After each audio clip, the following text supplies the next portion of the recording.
ভারতবর্ষ মানে কোনো আর্ট পেপারে আঁকা জল রঙের মানচিত্র নয়। ভারতবর্ষ মানে হর্ষবর্ধন কিংবা বাবরের বিজয় বার্তা নয়।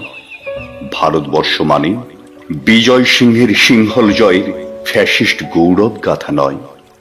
ভারতবর্ষ মানে শুধু মীনাক্ষীপুরম কিংবা জামা মসজিদ নয়।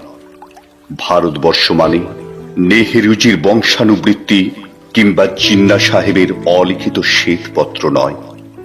ভারতবর্ষ মানে এক ভালোবাসা, তোমার আমার, শব্দের, সঙ্গীতের, জীবনের, আকাশের, মাটির। আমাদের প্রাইমারি স্কুলের কলুখা সাহেব সাদা দাড়ি, মাথায় ফেজ ড্রিল করাতেন আমাদের। ডান বাম, ডান বাম সস্নেহে সতর্ক করতেন। বাবা সকল পার হাত মিলিয়ে মিলিয়ে ফেলো। কলুখা সাহেবের গোরের মাটিতে ফেরেশতার হাসি ভারতবর্ষের চেরাগ হয়ে জ্বলছে। বদ্রু মিয়া তার হাতের কর্ণিকে শিব মন্দিরের গায়ে কত ফুল কাটা, তার জোগাড়ে হয়ে মশলা মাখছে ঈশান বাউরি। নেয়ামত শেখ আর গোকুল মাহাতো এক পাটাতনে ধান ছাড়ে। সোনালী গোবিন্দ ভোগে খামারে ঠিকরে পড়ে সোনালী আলো। বদন মাঝি দাঁড় টানত যুবতী গঙ্গায়, বৈঠা ধরত হুসেইনুর মাঝি।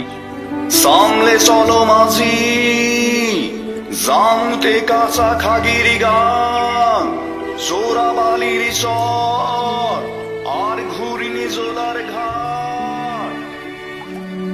আমার ভারতবর্ষে কোন গেরুয়া রাজনীতিবিদের নির্দেশিকা নেই। সেখানে সংহিতা হাদিসা ছাড়াই কোজাগরি চাঁদের অকৃপণ আলো পড়ে ঈদগার উপর, আর রং জানি চাঁদ তুলসী মঞ্চের গায়ে পূর্ণ আলো দেয়। আমার ভারতবর্ষ মানে রবীন্দ্রনাথের মধ্যে নজরুল, রবিশঙ্কর আর আলী আকবরের যুগলবন্দি, গণেশ পাইন আর মকবুল ফিরার রঙিন ছবি। আমার ভারতবর্ষ মানে লালন ফকিরের গান। আমার ভারতবর্ষে আমি শুনেছি মোহাম্মদ রফির সঙ্গে লতার ডুয়েট, দেখেছি পাল্লা দিয়ে আজহারের সঙ্গে শচীনের দৌড়, খেলার মাঠের প্রান্তে দাঁড়িয়ে শুনেছি নইমুদ্দিনের তদারকি চিৎকার।